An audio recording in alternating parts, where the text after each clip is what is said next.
Hello, ladies and gentlemen, and welcome to the Coast-to-Coast Combat Hour, brought to you by AllAccessMMA.com. As always, I'm your co-host, Matt Hawkins, joined by my co-host, Ed Carbajal, and on a weekly basis, we plan to bring you the biggest news and interviews in the world of combat sports. Ed, world's opening up around you. How's it out there on the Jersey scene? I have a appointment on Thursday to get rid of all this. So, I might keep the top because I'm getting positive feedback, except for my training partners. So somebody said to me, I won't say who, but he was like, "I didn't know Mexicans had afros," and I was like, "Yeah, it takes a lot of product to keep this mess down." So Nice. But you get to go out to restaurants and stuff now. You're finally getting a chance to get yeah, out. yeah, indoor dining I know is supposed to start soon, but I know we're going to talk about the Vegas event. I watched the starting of it, and then I went out with my same training partners. We went out to dinner to an outdoor place, and it actually felt nice to do something normal once in a while. You know what I mean? We stayed as long as we could, and then I got home in time for the main and co-main event. But whatever action that you might have seen that I missed will likely be playing as we're talking because I have it playing here in the background. And for the video fans, you'll notice I'm back in my kitchen.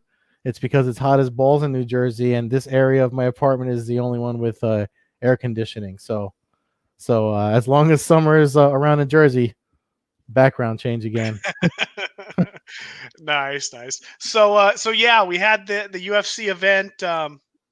We were talking about earlier. We've lost track of the numbers. UFC Vegas, Apex, 3, 4, I, whatever. Somewhere in I that I neighborhood. think it was 3 and 4 is this weekend, but I mean, I I feel like everyone else with this whole situation with the pandemic, we're forgetting days of the week and et cetera, et cetera. Yeah, the numbers are ridiculous anyway. But let's just jump to the fights that you were able to catch because it sounds like we're pretty much on the same schedule. I had them on the background, but I was taking care of some business, so I missed some of the middle of the card stuff. I didn't get great view of, but really the fight of the night, the fight a lot of people are talking about is the Josh Emmett Shane Burgos co-main event. Real firefight, Yeah, back and forth war.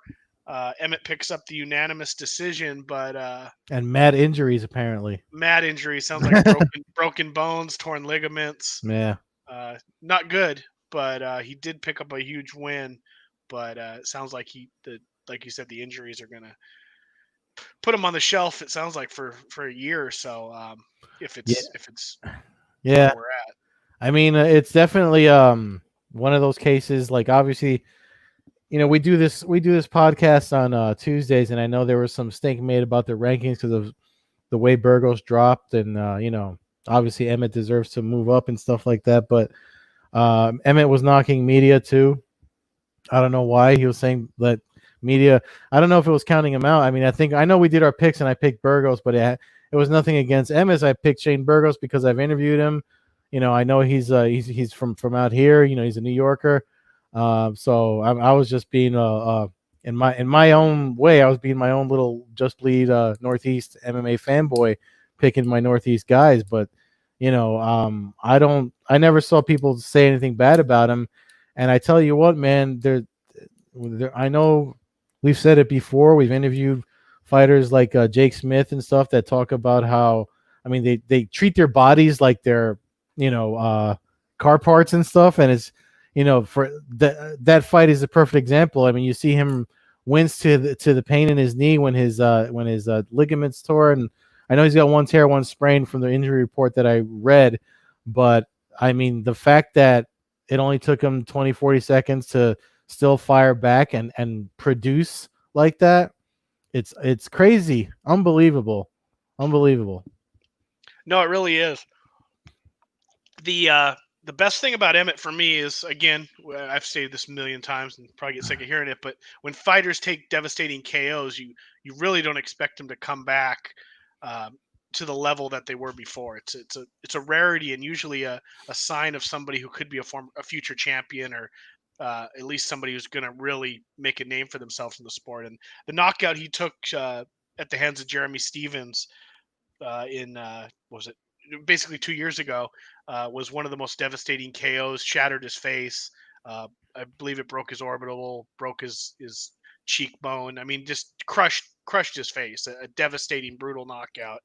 To come back from that now and have two decisive finish wins, and then this decision win in a really good fight. Uh, Says a lot about his character and his ability as a fighter. So I mean, I think it's great for him. Like you said, I don't recall anybody ever saying anything bad about the guy. Uh, No.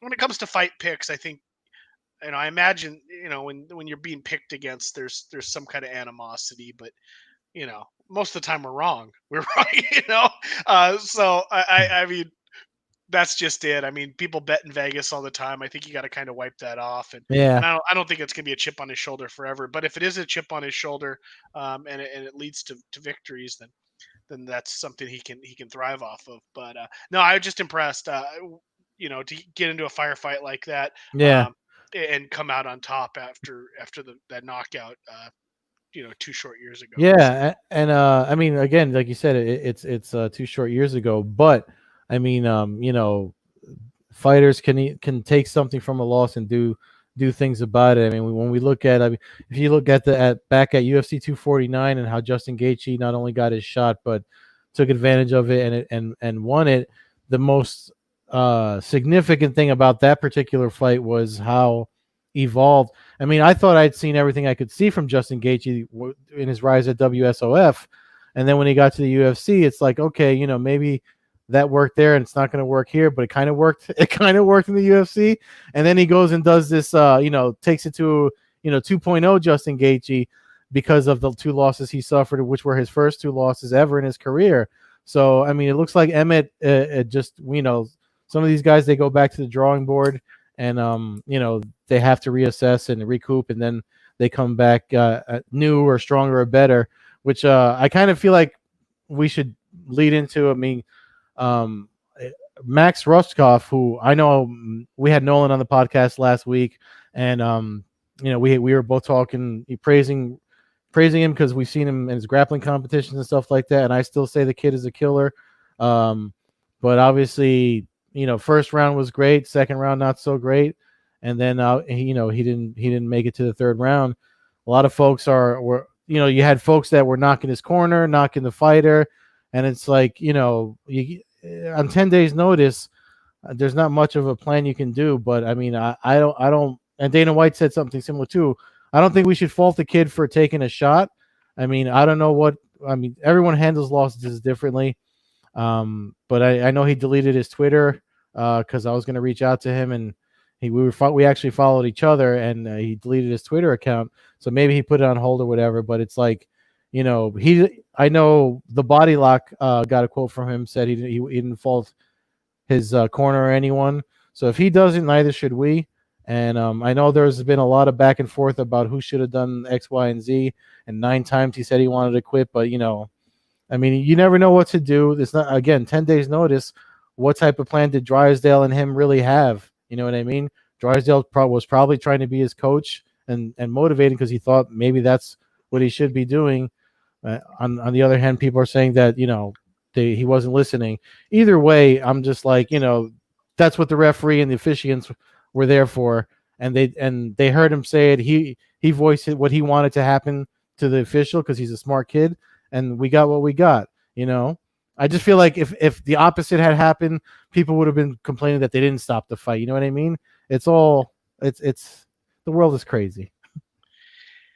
Yeah, I don't have any issue with the fighter. Took the fight on short notice, went out there, and I feel, we don't know the interactions. Like, we bust each other's balls, and we know not to take stuff personally because we're joking with each other. Now they're now. So I don't know their relationship as a coach, and I mean, maybe it's something where Max has an issue of not necessarily quitting, but some people need that motivation from their coaches Hmm. more than others. Some people are just natural born killers and are ready to literally go out there and die. Some other guys need that instruction to help them run through a brick wall and stuff like that. So I'm not going to knock Drysdale too much. I do feel like though in that situation, from my perspective, I would have a hard and the fighter didn't get sent back out for the third round. It was stopped, so we really don't know if Drysdale in the long run would have not allowed him to go out.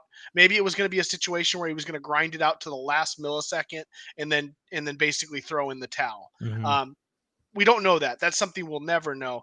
I just would have a hard time having a friend look me in the eye and say, I'm done, I'm done, I'm done, I'm done. I don't have it tonight. I'm done. Stop the fight, stop the fight, stop the fight. If I sent that person back in there and something catastrophic happened, I'd have a hard time living with myself. So that's the only thing that and Drysdale said, I believe, said he would do it again. So again, I don't know their situation, but I don't think it's a good look for the sport, and I think that's why the commission's going to look for it. I think when you have a fighter verbally saying that over and over again, and once he's given that the inspiration by his coach, and he's still saying it, I think there should be a protocol to Yeah. end the fight, We can especially with thank everything. Ariel Helwani for making the commission. 'Cause I know that whole article that came out from ESPN was written by him, where he says that he initiated it by contacting uh Bob Bennett or whoever it is out there in And Nevada.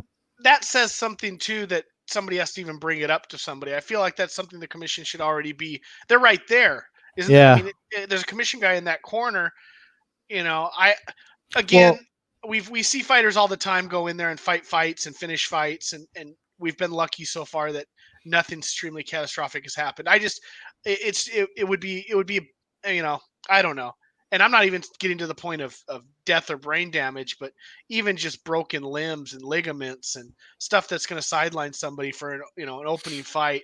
I imagine the guy didn't make more than probably $10,000-$12,000 for the fight. yeah. I just don't know if it's the fight that you go out on your shield on. If it's not a world title fight, it's not a fight that's going to change your life per se. I think he's Yeah. going to get another opportunity anyway, taking the fight on short notice. Usually they get a chance to go, and especially with this kind of kickback from this thing, I don't think they'll cut him. I think he'll certainly get another opportunity, but Yeah, did you you know, see? I mean, there was a lot of back and forth from last night to early today. I forget I think it was last night between Luke Thomas and Robin Black, who are both two guys that analyze the sport from different perspectives. They had two different unique takes on it, and they were beefing with each other about how, because obviously Robin Black fought, Luke Thomas didn't, but Luke Thomas, he's a martial artist. He does understand skills and stuff like that. Maybe he hasn't felt the pressure and the damage that Robin Black has felt. So they went back and forth, and there was like they both had their unique takes. So I watched them both, but one of the things that Thomas pointed out, as far as like how you said about how it's funny how somebody had to point it out for the commission to look into it. I mean, it's because there was nothing as far as like cornering a guy and how who's supposed to have a say in what. There were, I think, I don't remember the words that Thomas used, but check out his video because he does say that he actually did speak with people from different commissions, and there is nothing really. There's no language written onto how that's supposed to be handled. So in a way, this is progress for the sport. As like you said, it's a bad look, but I actually did an interview with Sergio Da Silva, who fought in Bellator and CES and a bunch of places for MyMMAnews.com.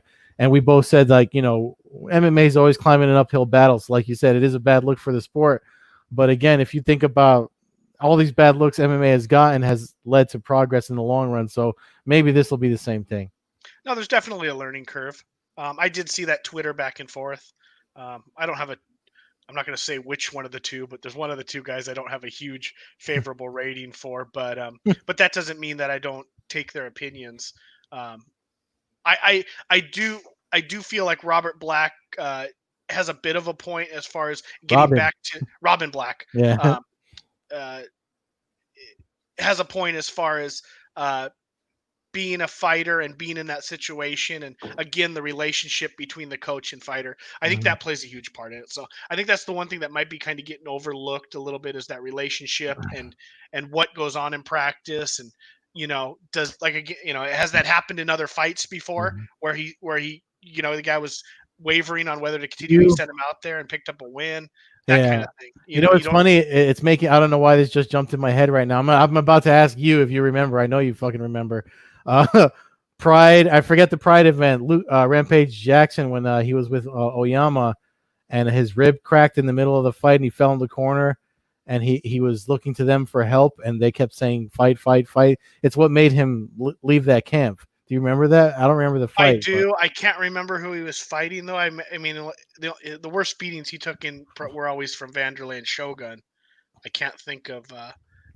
But yeah, I mean, you know, yeah. So I mean, the reason I'm yeah, bringing it up is because sometimes certain things have to happen to have the fighter and their coach or slash instructor have the conversation.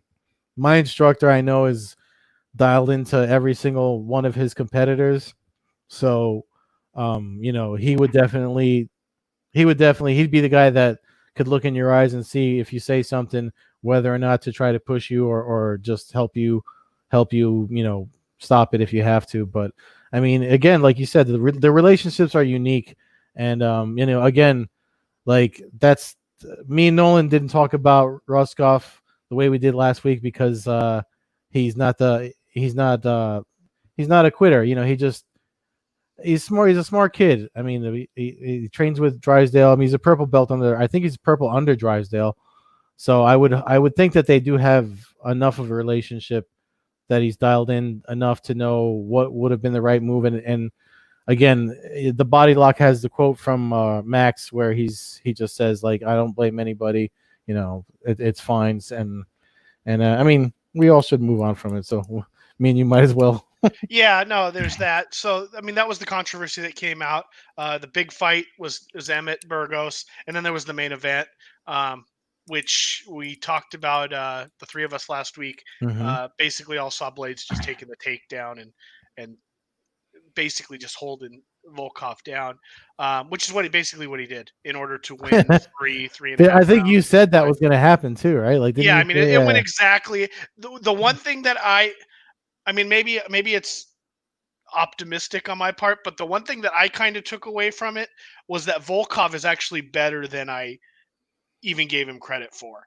I know he lost the fight, but uh, being able to get up and in the later rounds being able to do some defense against Blades Yeah. um, actually showed to me at 31 years old he still has potential to be very, very good in the heavyweight division. If he's able to keep working on that takedown defense, I think he still is a threat. He's still young enough, especially in kind of an old man's division. Mm-hmm. I think I kind of, to me, his stock didn't really waver.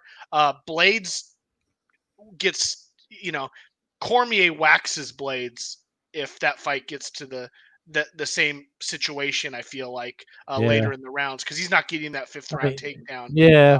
I mean, Cormier's pretty adamant about just making Miocic his fight, and that's it. No, But I get that, but I mean that kind. Same with Miocic. You're not Blades isn't taking down Miocic, isn't taking down Cormier, isn't taking down some of the better defensive wrestlers. Um, in the later rounds from what I saw in this fight. Now he might have underestimated Volkov and thought, like most of us, he was going to take him down, split him up with elbows, and the fight would be over by midway through the second, third round. So maybe that's kind of what happened. He was breathing heavy, but not a super exciting fight. Big win for Blades. Like I said, my takeaway was that Volkov is still a threat, and with a little bit of tuning to his abilities, I think he's dangerous still at heavyweight, and Blades hey, can still beat anybody, but he's gonna have trouble in the latter rounds against the we've competition. got a few viewers watching tonight on the video portion of this podcast. I'm wondering if they know that they're missing Top Rank Boxing on ESPN. No, I there's been a lot of boxing on though. I Tuesday and mean, Thursday. I actually watched Thursday. yeah, A little bit. I watched Thursday a little bit, yeah, no, it's and nice. I watched a little bit of cornhole. No, I caught some of that too the other night. It's hey, I'll be playing a little bit It's. probably this I weekend. was gonna say it's way more intense than any of the cornhole games that I played. Um, but maybe it's not too late for us to go pro. But anyway, I'm just saying that because I checked Twitter and I saw Top Rank's some of the results of the top rank event going on right now. But um, one more fight that I wanted to mention and get your thoughts on, because I know you said we kind of watched. Did you watch Jillian Robertson?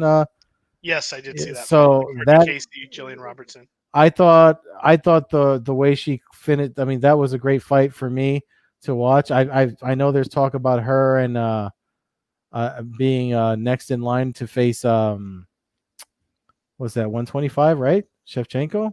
They fight at 125. Yeah, Shevchenko's 125.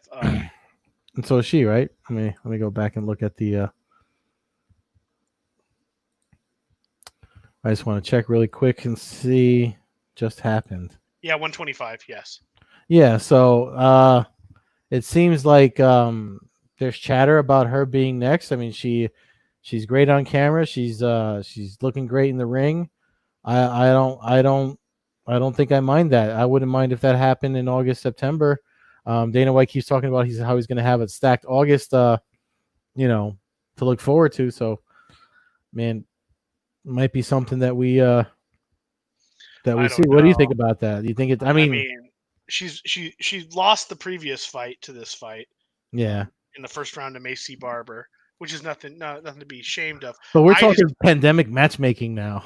you know? Yo, no, I get it, and Yeah, you yeah, very well might be right. I just think she gets smoked by Shevchenko, and that's most of the women um, right yeah. now. I mean, personally, I'd almost rather see Mackenzie Dern. At least there's the aspect of if she gets in a certain world, then the submission's possible. I actually thought you said something else there, but yeah.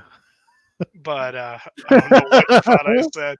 But I mean but I again. Because the way you said aspect, I was Oh, like, you said Mackenzie Dern and then aspect, but you said it slow, so I didn't know if you were dropping an innuendo but anyway, we don't want to get you in any Me Too troubles. That's enough of that. Uh, oh, well look there. at Paul's here. He said he heard it too. Paul CD Baca. Hopefully, I said that right. I There it know. is. I think you Yeah, got it that time. But yeah, I mean, I don't know. It's possible. The women's divisions, other than strawweight, are all, you know 25, 35, and 45 are all kind of up in the air right now. I don't think they really know what yeah. to do. Jake Sage says the Burgos. I think Jake Sage. He says the Ermo Bennett fight should have been Emmett Burgos fight should have been the main event, and I agree with him. Well, I don't. But what I do think is that Burgos Emmett should have been the main event last week instead of Ian Cavillo. Mm. That's what I think. I think that should have been the main event the week before at the same Apex Center, and same thing there. So Oh yeah, you just reminded me. I know. I have to watch it. It was on Father's Day, and I was, of course, with my father on Father's Day. But Jessica, I competed on Sunday at the Submission Underground. I have to go back and watch that. I did not see Submission Grind. I didn't see a lot of chatter about it either. So Yeah, I'll have well, to. it's on Father's Day on a Sunday. I mean, Craig Jones probably beat somebody. Yeah, I think he was fighting Gabriel Checo, right? Yeah, So I yeah. imagine. I mean, let's put it this way: if Craig Jones would have lost, I think we would have seen it all over all over Twitter. So I expect that match didn't last very long. But Oh God, these guys are horrible. Now everybody's messing up, cracking on Matt for his views. Anyway, no. I don't have Blades Volkov to me was an important heavyweight bout, and I have no problem with it being 5 rounds. But we're I talking just think, about aspects, Matt, not the fight. well, we can talk about Mackenzie Dern, but that's a whole nother podcast. Yeah, Um, and those can view. You can Google "View to the Hawk's Nest," Meta Morris 8, I believe, or 7, where I make some comments about Mackenzie Dern, and yeah, there's some she's photos. beautiful. So But feel free anyway, to check that out. But anyways, yeah, that's the event. You're gonna catch up on a couple other fights. Jim Miller picked up a big win. Jersey, yeah, can't sleep on Tisha Miller. Torres picked up a big win. Bobby Green picked up a big win over Clay Guida. Bilal Muhammad picked up a big win, moves to 17-3. At some point, he's going to have to start to be recognized as one of the top shelf. His only losses are to Vicente Luque Hmm. and Jeff Neal, two Yeah, top eligible ban back in the day, but in his last 10 fights, those were his only two losses to two highly ranked competitive fighters. So he's going to have to start to get recognized. Raquel Pennington picks up a big win. Lauren Murphy beats Roxanne Modafari. That is actually a fight that I missed. Um, but not a bad night. It ended kind of slow because of the decisions. But Emmett Burgos kept you awake and Yeah, allowed you at least to get to the main event. enough adrenaline to get to through that main event too. I mean, like again, I'm not gonna knock. I know Dana White was hard on the way Blades won his fight, but I mean, if that's how you get the W, that's how you get it, you know. And like you N- said, Volkov is no slouch. It's not like he's, you know what I No, mean? no slouch, and sometimes you got to do what you got to do just to pick up Yeah, the victory. So I don't, yeah, I don't have any. To me, neither of their stock really dropped. I just feel like Blades needs to work on his cardio if he gets into a tough battle with some of the better defensive wrestlers yeah. in And the division. we still have another Vegas. So Vegas 4 this weekend. I feel like this card's not as it's better than what we got, right? I mean, it's not bad. Let me No, it's definitely got some bangers on it. hold This on. is I'll the bring main it up event. so folks The can main see it. event that was scheduled initially for the middle of May in San Diego. So uh, this one kind of hurts that this event I was supposed to be going to, at least the main event. Dustin Poirier, Dan Hooker. Hooker coming off a controversial win over Paul Felder. Dustin Poirier, the former interim champion, and coming off of his title loss to Habib Nurmagomedov, uh, two of the more exciting lightweights. Uh, I, I thought Felder beat Hooker in the last fight. I feel like Poirier is a little bit more of a refined fighter at this point. So I'll go with Poirier in a stand-up boxing match. You know, decision win. I do think it'll be close. I think Hooker will have his moments, but I'm going to go with Poirier. I think he's just a little bit better right now, Hmm. and a little bit more I think he's pretty. I think he knows where he stands now, especially after fighting the best in the division, and I think he'll be able to hold his ground here and pick up a decision win. Yeah, he's definitely evolved a lot. Former he had the interim title right when he fought Khabib's, and Uh huh. Yes. so yeah, so he's definitely evolved a lot. That's one of the reasons I think Connor never said yes to a rematch with him especially when he was on the rise. Uh, you know, I yeah, and that's another good point that Paul is bringing up. Uh, Paul, nice eye with the weight notes because yeah, I think you did that last week or the week before too. But yeah, Dan Hooker, the 145er, and so Poirier, I guess, is the bigger guy here. Does it say that on here that they're? Well, Poirier spent chunk of his career at Oh, but 145 too. Hooker's got a bigger reach, a longer reach, and he's taller. So hey, maybe not so bad for Hooker, I'm but it's trying to. I mean, I'm still going with Poirier just because I from what I've seen from both of them, like you said, I just feel like Poirier's he's got better hands, and I don't want to say a more well-rounded fighter because that's cliche, but I just think I think he wants a strong return too, especially with everything going on. yeah, I don't. I mean, I don't remember Hooker really fighting at 145. It looks like we go back. Shoot, uh, 4, 5, 6, 7, 8, 9. This will be like He hasn't fought at featherweight since for like the last 10 fights. So that's I think that's more of a UFC .com mistake, but yeah, it looks like yeah he's made a run, and keep in mind that Dan Hooker has some huge wins: Felder, Iakenta, Gilbert Burns, Jim Miller, uh, just to name a few. So he's So no joke, and I think this is going to be a fight of the year candidate fight, but I just see Poirier yeah, squeaking it out. yeah, I agree with you. Talking about fight of the year candidates, what do we think of this one? This matchup? Oh geez, um, what do I think? I think Mike Perry's going to smash him. You I, do? I yeah, I haven't been all that impressed with Mickey Gall. Mm, Um, I just haven't been. I feel like he made his interesting. name. He made his name off of fighting CM Punk. which let's put it this way: if you would have fought CM Punk, you'd be 1-0 in the UFC, Ed. So But that's different. That's a whole different thing. I mean, I don't like knocking CM Punk because, I still give him credit for not only being a fan and taking they gave him a chance and he took it. Like no, no, I don't, no. yeah, It's I not. know. It's not a knock on He him. still put him through himself through the ringer and all that. So No, no. I don't. I honestly think that I mean, if we're gonna talk about CM Punk, I think the UFC didn't keep their word in matching him to someone as equal. I think both his opponents that he lost to were younger and definitely had more training than he. I mean, I think he got his blue belt just when that happened, maybe. But yeah, no, I don't think I don't like to. I know folks have fun not ragging on CM Punk for his MMA run, but I'm not gonna rag on him. No, and I'm not. I'm not. It's not a personal knock. It's just I don't think that. I don't think Gall is as. I just don't.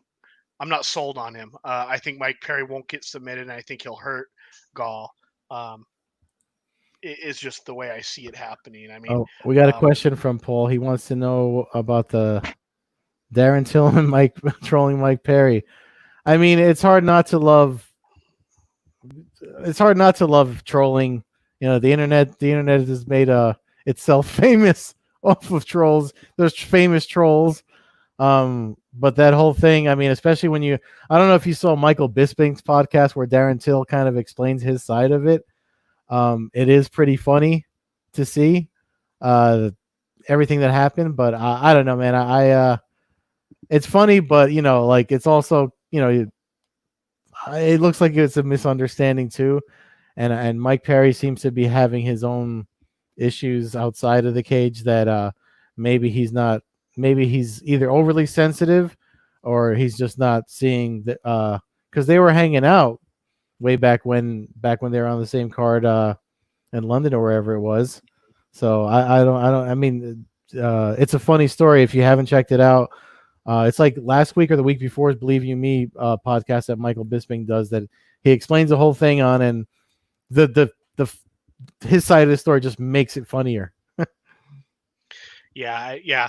No, it's just trolling. I don't know. I'm not a big fan of Mike Perry. I just think he wins this fight. I don't know if his whole act seems a little strange to me. I don't know what's real. I don't know what's pro wrestling.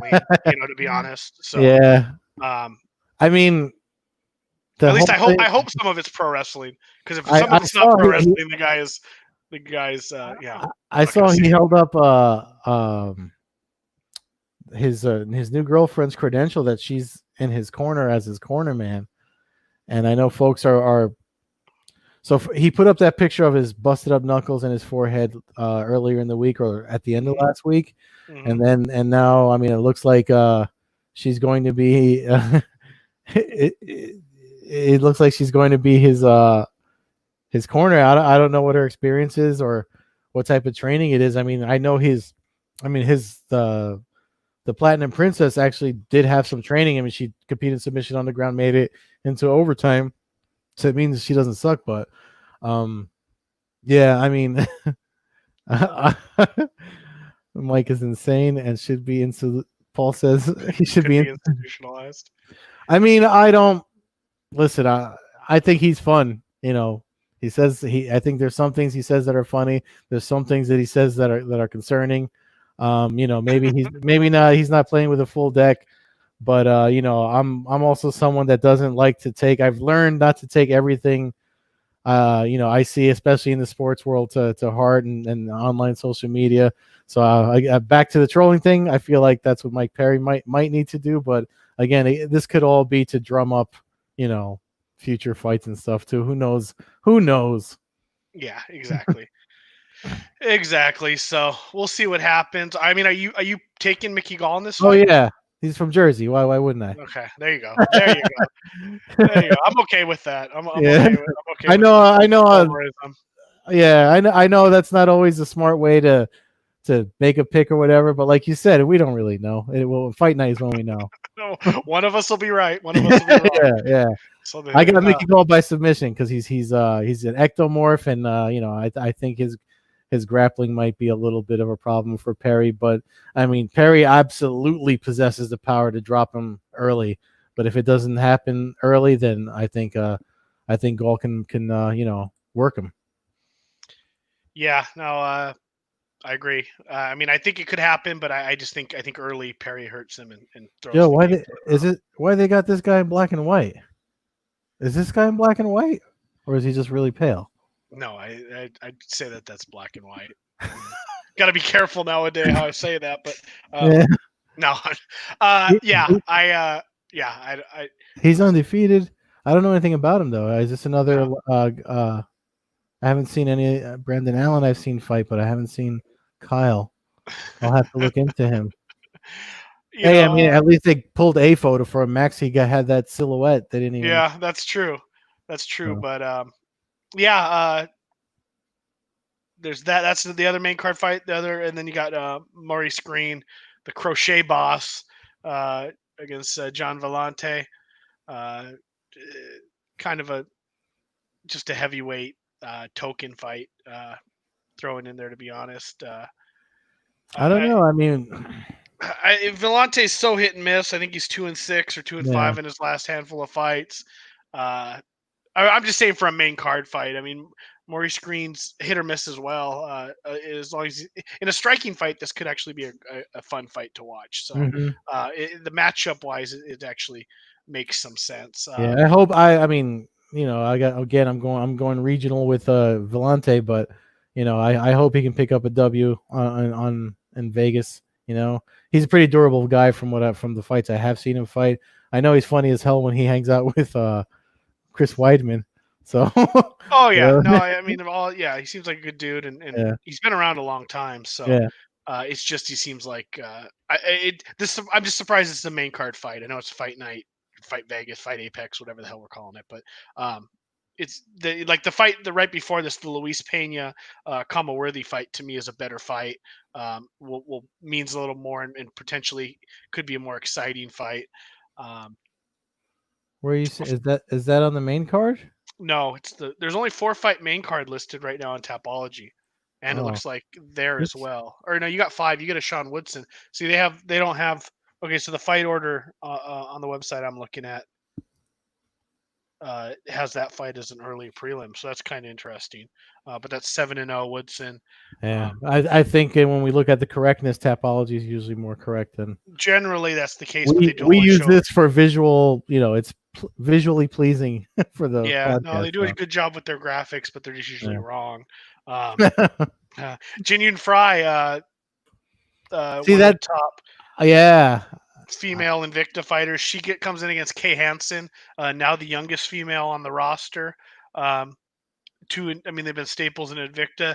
They got signed basically for the fight this week, so that's one I'm looking forward to.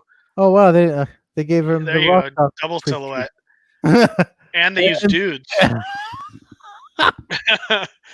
But oh, this is fun. yeah, Okay, no, it's always look interesting. at Debut. yeah. I guess Strong effort. That might be the strongest effort we've seen so far. Let's not even bother with any kind of stats or yeah. at least they put their names Listen, in there. They just didn't have I Schmo 1 and Schmo 2. listen. I can tell you. I can tell you. I mean, I know you can tell folks too. Anyone that's watching Victa and seeing these ladies go at it, I mean, this is a good fight. My only concern is how short notice it is because they like signed them today or yesterday or something like that. Uh-huh. So I mean, again, most of these fighters have been prepping and staying ready, but when it comes to, I mean, I don't mean to bring back Max Roskopf again, but 10 days notice. I mean, came out strong, seemed calm, and then I don't know, he probably had an adrenaline dump or something because here I am in the UFC and this is my chance and stuff like that, and this is their UFC debut. I know Fry. I know she had some issues making weight in the past, right? One of her last fights in Invicta. Yeah, I think you're right about that. I can't recall which fight. So I hope that's not something that happens because of the short notice, because that was definitely something. And again, I'm not bringing it up to knock her. It was definitely something that was freakish and rare for her to even do. If you've just check out her Instagram. I mean, she's built like a superhero, and Kay Hansen obviously coming in with a great record too. I mean, the girls coming out of Invicta, most of them you see in the UFC, and they stay for a while. So I'm looking forward to that one a lot. Yeah, no, I think that. I mean, even that one could be a main card fight for me. Hmm. Kansas Young, exciting. Both these girls put on exciting fights. I think Invicta does have some events scheduled for early to middle July, if I remember July, yeah, correctly. So perhaps these girls were already in yeah. preparation to fight on that card. I'm assuming that they didn't just pull two people that had no plans to fight. Um, but again, I could be wrong. So we didn't really get that. Kind of wraps up our UFC stuff. I just want to get into something. Last week, we see Invicta's got some fights scheduled. LFA's got 3 or 4 events now scheduled for July. Are you worried about Bellator? I got to be honest. I'm a little bit worried about him. I'm not worried. I think what's happening. I think the silence or lack of news that we're seeing is obviously because of the last things that we heard were because since they want to play by the so it's two things. It's obviously this pandemic bullshit and waiting on commissions and seeing what we can and can't do and where they can do it. But I think the other thing that we're not seeing, and we have discussed it on this podcast, but we don't see too much news on it. I wrote a couple of articles about it over at MMAnews.com, but I think where we're going to see Bellator is why we're not seeing much. So they're doing stuff on CBS Sports. We know Espinosa talked about putting Bellator on Showtime or Showbox or whatever the combat sports stuff he has on Showtime there. If you've been watching, we talked about Luke Thomas, who does stuff for under the Showtime banner, CBS or whatever it is. And they have he does the morning combat with that other ball bag from CBS. I forget his name, Brian Campbell, I think is, and they've been doing like beer and brawls Friday nights, and they're showing old Strike Force events or whatever Showtime used to show. They're showing them there, which was pretty much what Bellator kind of is now. Mhm. So I feel like there's things going on because the zone might be folding or whatever the hell is happening. I know Eddie Hearn's doing this thing with boxing, but I know as far as where we're going to be able to see fights, Espinoza made it clear that once the deal with the zone is over, he's going to take over and feature those somewhere else. So I think maybe things are changing or moving along faster because of everything going on. So I'm not worried. I just think the only thing I'm worried about is if my cable package will allow me to still see Bellator fights. Because as you know, I've had I still had to go to bars to watch Bellators, and I can't even go to bars now because of this jackass pandemic. So. Yeah. Yeah, the silence is just strange to me. Maybe you're right. Maybe there's going to be kind of a complete rebranding and all that stuff.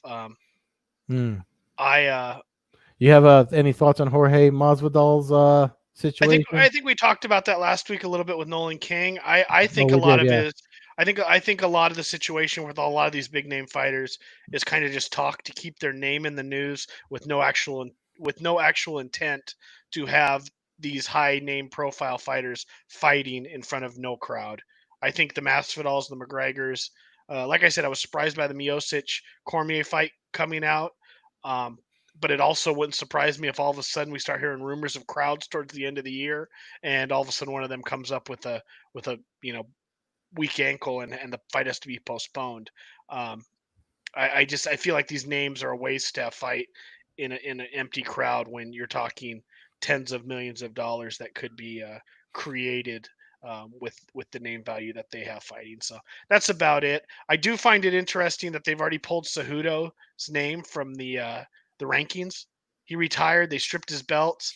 McGregor retires and his I, name. I mean, he yeah. didn't fight for 3 years, and his name never left the rankings. So Yeah, uh, Gilbert Burns actually just said that today, I think. He said, "Well, why are you leaving McGregor up there?" yeah, I mean, You know. it's clearly a bias, and we all understand why. It's just a weird dynamic that MMA seems to have over other sports where they're almost not secure enough to be able to live by the same set of rules.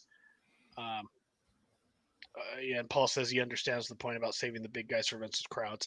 I Yeah, think that that's just going to be something that's going to unfold. I think we're going to end up getting these Fight Island fights that we've talked about, kind of mix and match stuff, yeah, just to keep some cards full. But I think the big names, they're going to wait it out as yeah, long as they and we possibly definitely can. talked about that too, Paul. If you wanted, and folks that didn't watch last week's or listen to last week's episode, check it out because we had Nolan King, who works for MMA Junkie and Flow. He used to work for Flow and Combat, stuff like that. On he's been on the podcast before, but we definitely talked at length about what did I call it? Pandemic matchmaking and Uh-huh. stuff like that. So yeah, I guess the best news for me right now is that we're starting to see other events pop up. Like I said, Invicta, LFA, Combate UFC, Americas. Yeah, Combate. they Yeah, just announced. Campbell McLaren followed me on Twitter out of nowhere. I didn't even follow the guy.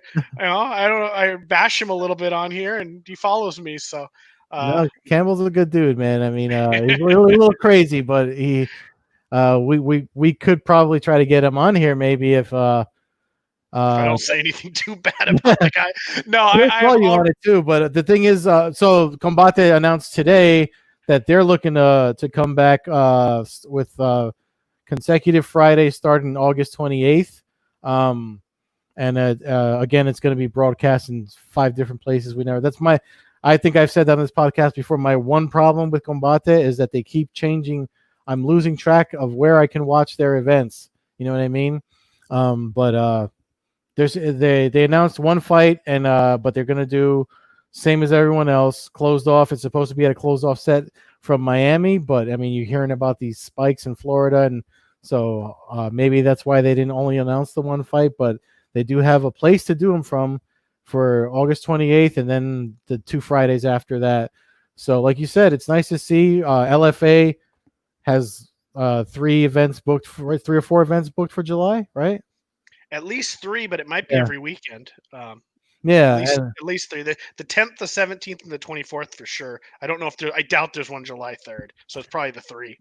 yeah, and then what else is so LFA Invicta we already talked about. LFA Combate put their news out today, so I I see think why. KSW. I think KSW has an event coming up. I think I Yeah, see saw it. that talked about. Yeah, and that was one that was on the zone too. So I mean, Hmm. maybe who knows? We'll see what happens with the zone. But yeah, and Top Rank Boxing is back. So That's why now I think you were going to say that's why my concern about Bellator. yeah, It seems so quiet, and there was some rumors about their issues almost before this kind of hit. About we talked about Ryzen a lot, and we see one of their Grand Prix champions saying he hasn't been paid for his Grand Prix win, uh, and we saw one of their other champs leave to sign with the UFC. Uh, hmm. so that's Japanese MMA. They're always on the rocks. The Bellator thing scares me a little bit, and being such a huge fan of that organization, I'd hate to see something like this happen. I just feel like if I mean I don't know if I'm DAZN and I have Bellator under contract, I'm like, why aren't we putting out events, right? You have nobody watching DAZN. Like if you own DAZN, aren't you going like, dude, we'll give you an Well, empty shed somewhere with a cage, but let's start. Let's start. If UFC's producing shows, why aren't we doing it for DAZN? We have no content to show. well, what's going on with California? You know what? I mean, I'm asking, and I know the answer. Actually, Daniel Zaldivar, who's been on this podcast, he has his boxing podcast, and he's had the California Commission guy on a few times, talking about moving forward with events and waiting for the health protocols and stuff like that. So I know some people are waiting, but I mean, you make a good point too, man. I mean, Top Rank is back; they're doing stuff in Vegas. Um, is there anything local combat sports wise going on out by you? Because No, I would I know steer that's where clear. Bellator I likes to. wouldn't try it. I wouldn't even try to get going in California. Mm, California is just not the state that I would fight it for right now. They've had shows in Texas. They've had shows in Florida before. I mean, I would jump right on the Jacksonville Arena, the same one that UFC used if you have to. yeah. Um, I mean, I think they could probably pull it off in California, but you're just going to have more hoops to jump through, and you're always going to have somebody trying to take you down at the back end. Um, Mm, and that might even be with legal shows. Who knows what the hell the politics are out here? yeah. I But mean, maybe it's a logistical issue because of all that, and they just can't secure a spot that they could use. Like Dana White even said, once Fight Island is over, it's back to the Apex because he doesn't want to dick around anymore. He's actually worried, concerned about another shutdown coming. So I mean, man, I mean, I get it all. It just seems so easy for. I mean, keep in mind also Bellator has a lot of fighters they don't pay a lot of money to. You could almost be having like Bellator Contender Series stuff. I mean, stuff where it's not costing you a lot of money. You're not paying the pit bulls and you're not paying the hundreds of $1,000s. You're not paying Cyborg. You really could almost be creating contenders right now or through like a challenger series. But again, you got to have a location. It just seems to me, if I'm DAZN, I'm going, dude, we'll find you a place. How much yeah. money, because Well, I mean, but there's been news out. I mean, about the zones already. Lost a lot of money because of this thing, and folks, I mean, want to kind of shake free of whatever they had locked in with them, so maybe they can't do it.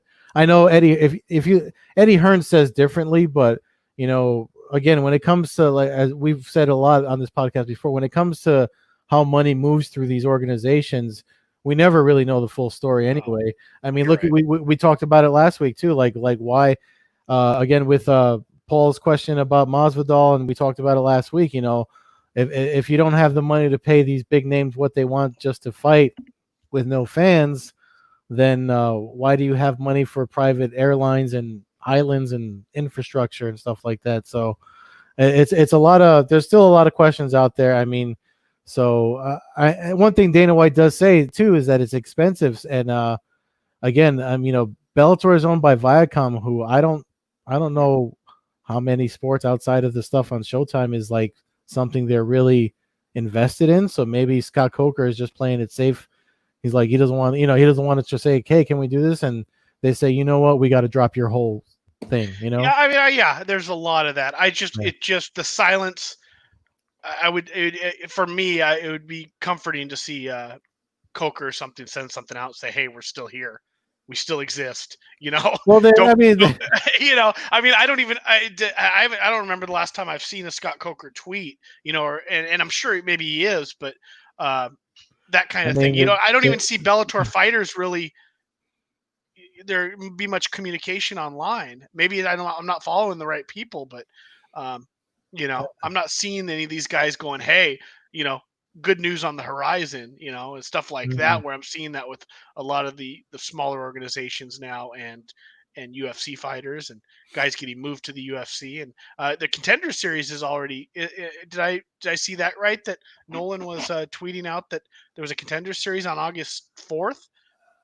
Yeah, I mean, they're supposed to do something. He's put out a couple of pieces already since he's been back off of furlough this week. He was raring to go. So you'd have to check out his most recent postings. I didn't get to read them because I had my interview with Sergio that's on My MMA News. I did that Thursday or Friday, and it's probably the longest. It could be its own podcast. It's like, it's a little over a half an hour. But he had a lot to say. Obviously, if you know about Sergio De Silva's history, he's coming back to fight, and we couldn't really talk about the wheres as much as the whens. But I interact with him a lot, and he trusted me. He trusted me to give him a good interview, and when we actually did, we talked about pandemic and the pandemic situation, how it hits us jiu-jitsu folks and folks coaching, and then getting back into fighting and everything else he's been through. So if you haven't checked that out, that's over at mymmanews.com. But yeah, and it'll be on this. The video version will be on this YouTube channel. Probably today's Tuesday, so probably Thursday. So Yeah, so check out that interview. Fans can follow us at Combat Hour on Twitter, Coast to Coast Combat Hour on Instagram. Follow me, Matt Hawkins, at MMA Hawk 21 on Twitter and Instagram. Follow Ed at Carbazol on Twitter, Carbeerzol on Instagram. And follow us on one of our sponsor website. Visit All Access MMA at www.allaccessmma.com for a podcast and for news. So check them out, and action picking up. Hopefully, pick up some more stuff for this podcast, and keep bringing some and bring some cool interviews in the next few weeks if all goes to plan. So oh have a good yeah, rest of the weekend. you Hopefully, I too. survive camping. You going camping again? Oh, I'm going camping again. I'm beer pong defending beer pong champion. Might Is have to is break that up. going to be on ESPN 9 against cornhole and stuff? Maybe if I gotta keep up my defense. If I'm able to reign for a few more trips, then perhaps I can bring it to the producers. But yeah, hopefully survive that. Hopefully pick up enough reception to watch the Poirier Hooker fight, Yeah. and we convene against next week. So have a good All rest right. of the weekend. You too, man. All Peace. right, thanks for listening, everyone.